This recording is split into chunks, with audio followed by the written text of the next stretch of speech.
Welcome to the Evolve Beyond Limits podcast. I'm your host, Stacey Geisel. This podcast is dedicated to helping you create a life that sets your soul on fire. I believe that is truly possible for everybody, but you have to be willing to do a few things.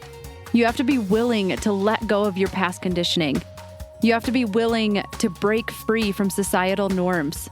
And you have to be willing to get really curious about your life and how you can start to look at it differently.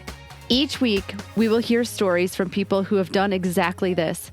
People who chose to disrupt the life path they were on, go against the grain, and share the lessons and perspective shifts they had to make along the way. Every episode is committed to not only inspiring you and connecting you with other amazing humans, but actually giving you the tools you need to use this information in your own life so that you continue to evolve and reconnect with your highest self.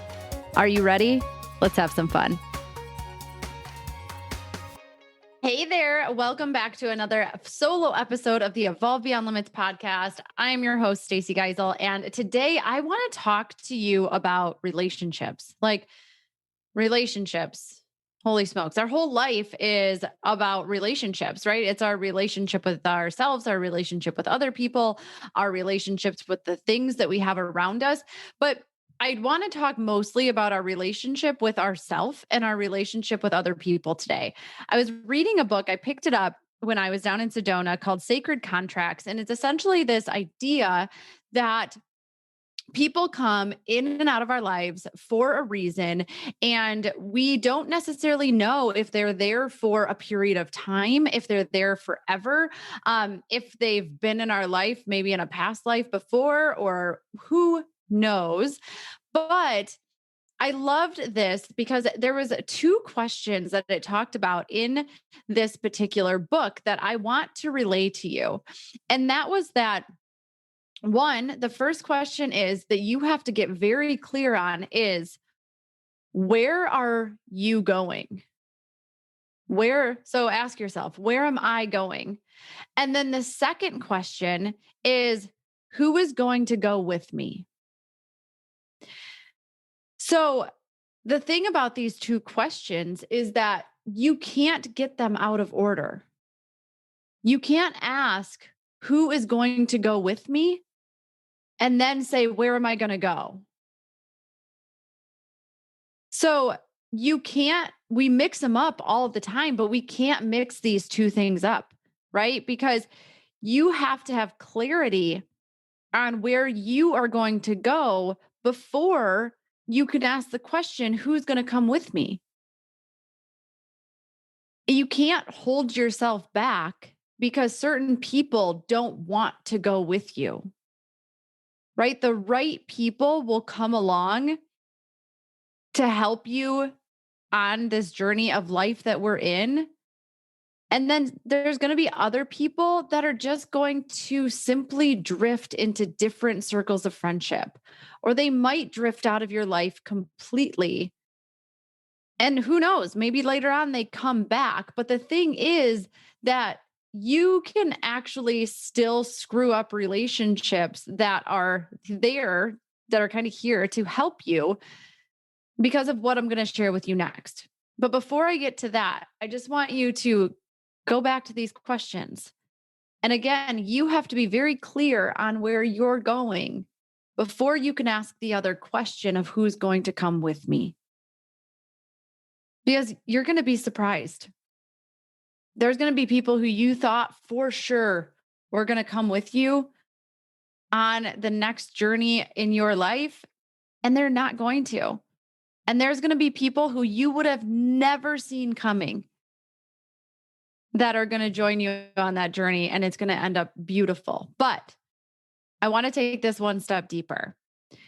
Relationships of any sort are probably the most difficult thing that any of us encounter. But the one thing that I need you to realize is that your relationship with yourself is going to be the most important relationship you have. I'm going to repeat that. Your relationship with yourself is going to be the most important relationship you will ever have. But whether we are talking about the relationship with ourselves or the relationship with others, there are two more things that we need to do that are going to allow a relationship to thrive. I've actually probably talked about these separately, but I think this is a really good time to bring it together. The first one is seeking to understand. Seek to understand yourself and seek to understand others. The second thing that we need to do for a relationship to thrive is to accept that person for who they are right now. You can't go into a relationship hoping that somebody is going to be different one day. That's not fair. It's not fair to you. It's not fair to others. And I want to bring this back to the fact that if you have to first seek to understand yourself, and then you have to second accept yourself radically for who you are right now.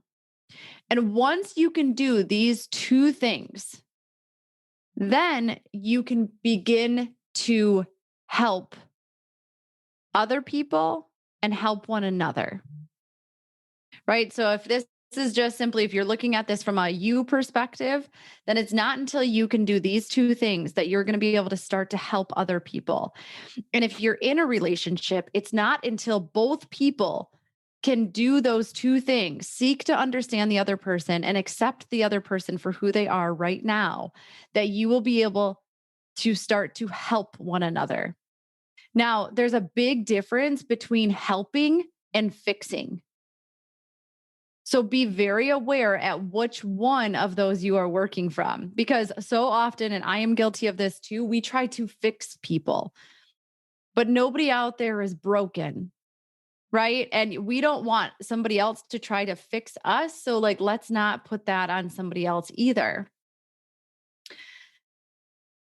And think about how often we try to fix ourselves because we either, one, don't understand ourselves, or two, we can't accept ourselves for who we are. And then we try to do that, the same thing to other people. Okay. So, first things first, take the time to understand yourself and accept yourself for who you are right now, not the person that you want to be, for who you are right now. All right. I want to do a quick exercise with you. So, if you're not driving, and if you are driving, don't close your eyes. But if you are not driving, do me a favor and close your eyes. And I want you to think about three people that mean the most to you. Take a second to visualize those three people, even if your eyes are open. Think about those three people that mean the most to you. Did you make the list? A mentor of mine did this to me, and I'm going to be honest, I didn't make the list, but you should be on that list. And the funny thing is, when we think about that, would you have even been on the top 10? Right? So, again, the most important relationship with yourself is always going to be the most important relationship in your life. So we need to start paying more attention to it. It's only at that point can we even begin to start to think about other people in that way and have really, really great relationships with others. We can't expect to have a great relationship with somebody else if we don't know anything about ourselves or if we don't have a good relationship with ourselves. Right. So, this is where unconditional love comes from. Very few people show themselves unconditional love, and therefore they are literally unable to show that to other people. We love ourselves and others by condition. I love you, whether you're talking to yourself or somebody else, but only if, fill in the blank, you finish everything on your to do list today. You work out, you look a certain way, you weigh a certain amount, you get certain grades, you don't fuck up, you act the way that I want you to act, you believe the things that I want you to believe. right? So think about that. That's not unconditional love. And therefore, that's not love at all. It's a conditioned response. And you're not showing that person, whether it be you or someone else, true love. You're saying, I love you, but only if. What I want you to think about is how can you start to unconditionally love yourself more? Because only at that point can you show that same unconditional love to others. Can you love yourself at the end of the day, even if you didn't get everything done? Can you love yourself even if you maybe weigh a few more pounds than you thought that you did or that you want to? Can you love yourself no matter what? It's a big task for me to ask, but I want you to try because that's how the world's going to change. Is if we can start loving ourselves to that extent, then we can start to love other people to that extent as well. And that is a huge ripple on the world. Okay, I'm going to attach a love and kindness meditation to help you with some of this unconditional love, some of opening that heart chakra. But I want you to take the time to evaluate these questions in your life. Where are you going? Who's going to go with you? How much do you understand yourself? How accepting are you of yourself?